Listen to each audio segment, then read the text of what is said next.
Hello students आज हम discuss करने जा रहे हैं कि हमारा सॉल्युबिलिटी प्रोडक्ट क्या होता है। चैप्टर हमारा इक्विलिब्रियम ही है। तो सॉल्युबिलिटी प्रोडक्ट का जो मीनिंग होता है इसे बोलते हैं कि एस, ठीक है, इसे बोलते हैं एस, ठीक है। तो सॉल्युबिलिटी डिपेंड किन फैक्टर के ऊपर करती है, पहले हमें ये जानना बहुत ज़रूरी है। जो सॉल्युबिलिटी है वो डिपेंड करती है हमारी लेटिस एनर्जी पे। तो लेटिस एनर्जी क्या होती है? लेटिस एनर्जी का मतलब होता है जब दो आयंस, मान लो कि ये एक सोडियम है एक Cl नेगेटिव है, जब ये आपस में जुड़ जाएंगे तो ये NaCl जो है आयनिक बॉन्ड बनाएंगे। जब आयनिक बॉन्ड बनेगा तो इनमें से एक एनर्जी निकलेगी, उसे बोलेंगे लेटिस एनर्जी, ठीक है।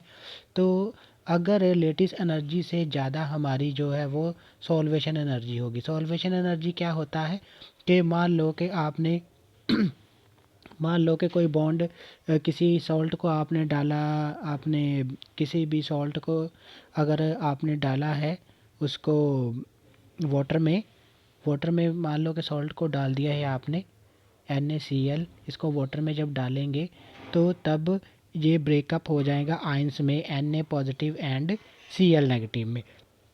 तो तब जो एनर्जी रिलीज़ होगी तो उसे हमें सॉल्वेशन एनर्जी बोलेंगे, ठीक है। तो कहने का मतलब है ये हाई होनी चाहिए लेटिस एनर्जी से। तो कोई भी चीज़ सॉल्युबल तब होती है, कोई भी सॉल्ट जो है वो वाटर में तब सॉल्युबल होगा अगर उसकी सॉल्वेशन साल्ट की कोई भी सॉल्वेशन एनर्जी है वो मोर देन लेटिस एनर्जी होगी, ठीक है। अगर लेटिस एनर्जी से ज़्यादा होगी तो तभी वो सॉल्ट जो है वो सॉल्बलाइज हो जाएगा। तो इनको कैटेगरी के हिसाब से हम देखें तो ये तीन कैटेगरी में आ जाते हैं। एक तो हमारे पास जो होते हैं उन्हें बोलते हैं हम सोलूबल, ठीक है। तो एक तो सोलूबल हो गए, जैसे कि वाटर में डालते ही वो घुल जाते हैं, उन्हें बोलते हैं सोलूबल।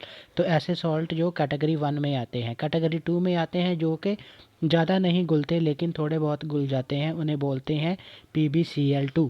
जैसे कि PbCl2 की एग्जांपल है तो AgCl2। तो ये स्लाइटली सोलूबल हमारे पास सॉल्ट होंगे। स्पेरिंगली सोलूबल वो होते हैं जो बहुत ही कम, बहुत ही हल्के फुल्के से जो वो डिज़ोल्व होते हैं, तो उन्हें बोलते हैं, इस सॉल्ट को बोलते हैं हम स्पेरिंगली सोलूबल सॉल्ट। ये है मेरे पास एक एग्जांपल। मान लो कि AgCl को तो मैंने जो है इसको वाटर में डाला। जब वाटर में डालेंगे तो ये देखो Ag पॉजिटिव हो बन गया और Cl नेगेटिव बन गया, ठीक है।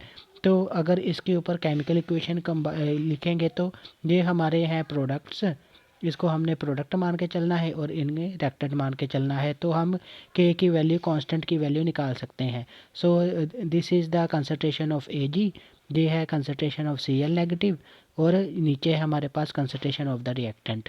तो इसको उधरली साइड जाके उधर क्या करेंगे, इसको मल्टीप्लाई कर देंगे। जब मल्टीप्लाई कर देंगे तो ये हमारे पास इक्वेशन आ जाएगी जिसे बोलते हैं KSP। तो KSP का मतलब होता है सोलुबिलिटी प्रोडक्ट कांस्टेंट, ठीक है।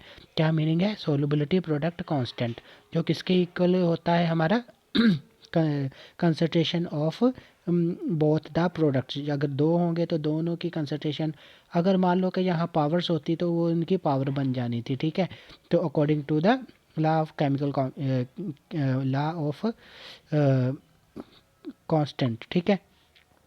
तो नेक्स्ट हम देखते हैं हमारे पास कि इनके आगे क्या इनकी इम्पोर्टेंस क्या है सॉल्युबिलिटी प्रोडक्ट की। तो सॉल्युबिलिटी प्रोडक्ट में सबसे पहले देख लेते हैं इससे हम कैलकुलेशन ऑफ सॉल्युबिलिटी जो है वो कर सकते हैं, ठीक है। सॉल्युबिलिटी की कैलकुलेशन जो है की जा सकती है अगर आपको इसके बारे में मालूम हो, ठीक है। तो मान लो कि ये हमारे पास सॉल्ट्स हैं AgCl, BaSO4, magnesium hydroxide, PbI2। तो इन सभी सॉल्ट की जो है हम सॉल्युबिलिटी जान सकते हैं, बिकॉज ये स्पेरिंगली सोलूबल सॉल्ट है, इनकी डायरेक्टली जो है सॉल्युबिलिटी हम देख नहीं सकते, ठीक है। मान लो कि हमारे पास ये है एक जर्कोनियम जर्कोनियम फॉस्फेट।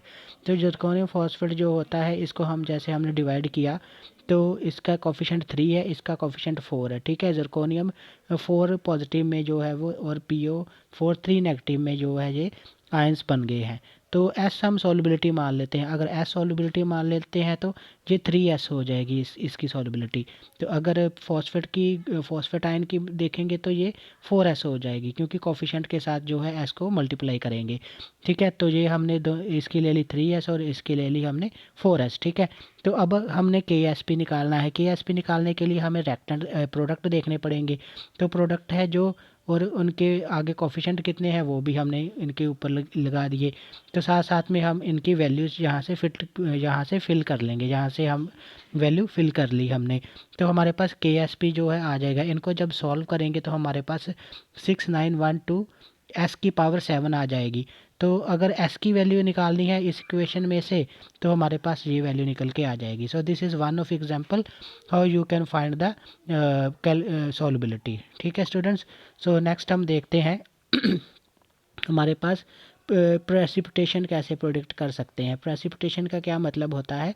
प्रेसिपिटेशन का मतलब होता है कि अगर आपके पास दो कोई सॉल्यूशन है, आपने कोई दो है जो आपके पास ऐसे आपने दो सॉल्यूशन को मिक्स किया है।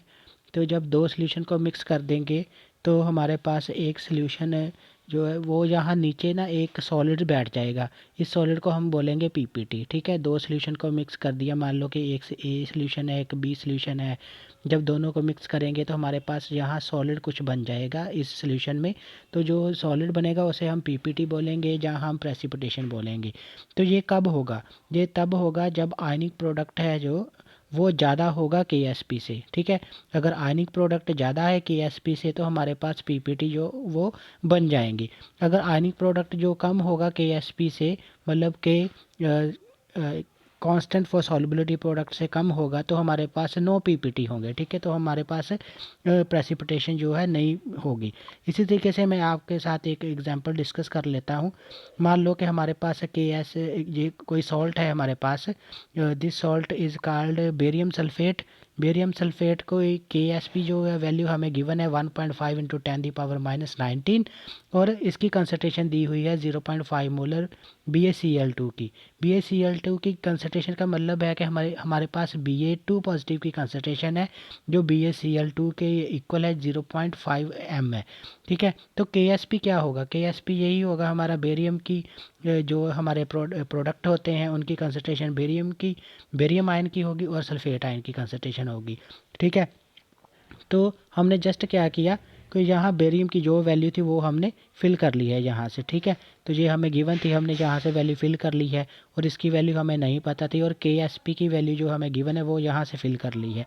ठीक है, और सल्फेट की हमने निकाल ली है। ठीक है, सल्फेट की। तो अब ये देखो, ये वाली वैल्यू जो है मेरे पास आई 3.0 इंटू 10⁻⁻19 मोल पर लीटर है, ये ज़्यादा है जो KSP वैल्यू से।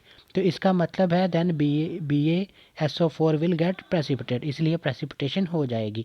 इसी तरीके से एक और एग्जांपल मैं आपके साथ डिस्कस कर रहा हूँ कि ये देखो आपके पास बिल्कुल कि ये मेरे पास फेरस हाइड्रोक्साइड है, ये फेरस हाइड्रोक्साइड। तो फेरस हाइड्रोक्साइड जो है वो उसको डिवाइड किया जा सकता है फेरस हाइड्रोक्साइड को इसमें और इसको इसमें और इसमें डिवाइड किया। ठीक है, वो 3 इसका कॉफिशेंट है, इसलिए यहाँ पावर भी यहाँ मैंने 3 लगा दी है। ठीक है, तो ये है मेरे पास जो दोनों बने आयंस उनके कंसंट्रेशन। तो KSP की वैल्यू ऑलरेडी गिवन है। KSP की वैल्यू जो हमने फिल कर ली है 1 इंटू 10⁻⁻36, और इसकी जो है वो भी वैल्यू फिल कर ली। तो साथ में हम इसकी पावर इसकी OH नेगेटिव की पावर 3 है। ठीक है, तो हमने क्या करना है, इसको हमने देख लेना है। ये देखो कि यहाँ हमने सॉल्व करने के लिए क्या किया, यहाँ सॉल्व करने के लिए OH नेगेटिव को, तो जब हम सॉल्व करेंगे तो हमारे पास ये पावर से इसकी -33 1/3 के साथ इसको कट ऑफ कर देंगे, तो OH नेगेटिव, तो ये कैलकुलेशन पार्ट है। ठीक है, 1 इंटू 10⁻11 आ जाएगा। अब हम देख पा रहे हैं कि हमारा आयनिक प्रोडक्ट जो है उसकी जो है वैल्यू ज़्यादा आ गई। ठीक है, as compare to the KSP, तो PPT फिर दोबारा हमारा इस सोल्यूशन का बन जाएगा। ओके स्टूडेंट्स, तो आई होप आपको ये समझ आ गया होगा अब how we have done this. अब करना है कॉमन आयन इफेक्ट। तो हमारे पास कॉमन आयन इफेक्ट का मतलब क्या होता है कि मान लो कि मेरे पास कोई सोल्यूशन है, और मेरे पास एक सोल्यूशन था अमोनियम हाइड्रोक्साइड का। ठीक है, एक सोल्यूशन था मेरे पास अमोनियम हाइड्रोक्साइड का, और एक सोल्यूशन है मेरे पास NH4OCl। जब दोनों को वाटर में डालेंगे तो दोनों में से मेरे पास अमोनियम आयन प्रोड्यूस होंगे। तो जब दोनों को डालने के बाद अमोनियम आयन प्रोड्यूस हुए तो ये है कॉमन आयन, ठीक है। तो ये एक एग्जांपल है कि कॉमन आयन प्रोड्यूस हुए हैं। इसी तरीके से एक और एग्जांपल, जैसे कि इन दोनों को मैंने वाटर में डाला, जब वाटर में डालूंगा तो मेरे पास एसीटेट आयन दोनों दोनों में से मिलकर आ जाएंगे। तो ये भी एक कॉमन आयन है। तो कॉमन आयन करते क्या हैं, जब कॉमन आयन की कंसंट्रेशन बढ़ जाती है हमारे किसी भी सॉल्यूशन में, जब कॉमन आयन की कंसंट्रेशन बढ़ जाती है तो अल्फ़ा वैल्यू डिक्रीज़ हो जाती है। अल्फ़ा क्या है, डिग्री ऑफ डिसोसिएशन। तो डिग्री ऑफ डिसोसिएशन है जो वीक एसिड जो वीक बेस की है, by addition of strong electrolyte having a common ion this get suppressed, वो क्या हो जाती है, कम हो जाती है, ठीक है। तो ये था कॉमन आयन इफेक्ट, ठीक है। तो ये आपने देख लेना है। यहाँ से भी हम देख सकते हैं कि हमने के बी कैसे निकाली है।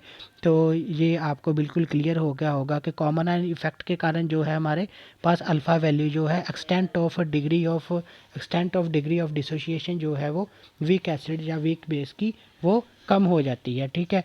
तो ये सारा कॉमन आयन इफेक्ट के साथ ही बना हुआ था, ठीक है। तो कॉमन आयन इफेक्ट जो कॉमन आयंस क्या होते हैं, जैसे मैंने ऑलरेडी आपको बता दिया कि इन दोनों को वाटर में डालेंगे तो यहाँ से भी अमोनियम आयन आ जाएगा, तो और यहाँ से भी अमोनियम आयन आ जाएगा। तो ये कॉमन आयन हो गए। तो इफेक्ट मतलब कि अगर ये ज़्यादा बढ़ते जाएंगे तो ज़्यादा बढ़ने के बाद इनकी जो है ज़्यादा बढ़ने के बाद यहाँ भी देख सकते हो कि ज़्यादा बढ़ने के बाद इनकी जो सप्रेस कर देंगे डिग्री ऑफ डिसोसिएशन, मतलब कि अब डिसोसिएशन जो है वो कम होगी, ठीक है। तो अल्फ़ा की वैल्यू जो है वो हमारे पास डिक्रीज होती जाएगी। अल्फ़ा होता है हमारे पास degree of dissociation, that is called degree of dissociation. Degree of dissociation जो है वो कम होती जाएगी, मतलब कि डिसोशिएट आयोनाइज जो है वो कम होगा। डिसोसिएशन का मतलब क्या है, आयोनाइजेशन। तो यहाँ कोई भी सॉल्ट आयोनाइज कम होगा अगर उसमें कॉमन आयन इफेक्ट आ जाएगा। ओके स्टूडेंट्स, आई होप कि आपको ये सारा के सारा कंसेप्ट कॉमन आयन इफेक्ट का और KSP सॉल्युबिलिटी प्रोडक्ट का पता चल गया होगा, और उसे कैसे सॉल्व कर सकते हैं ये भी आपको पता चल गया होगा। Okay students, so thank you very much.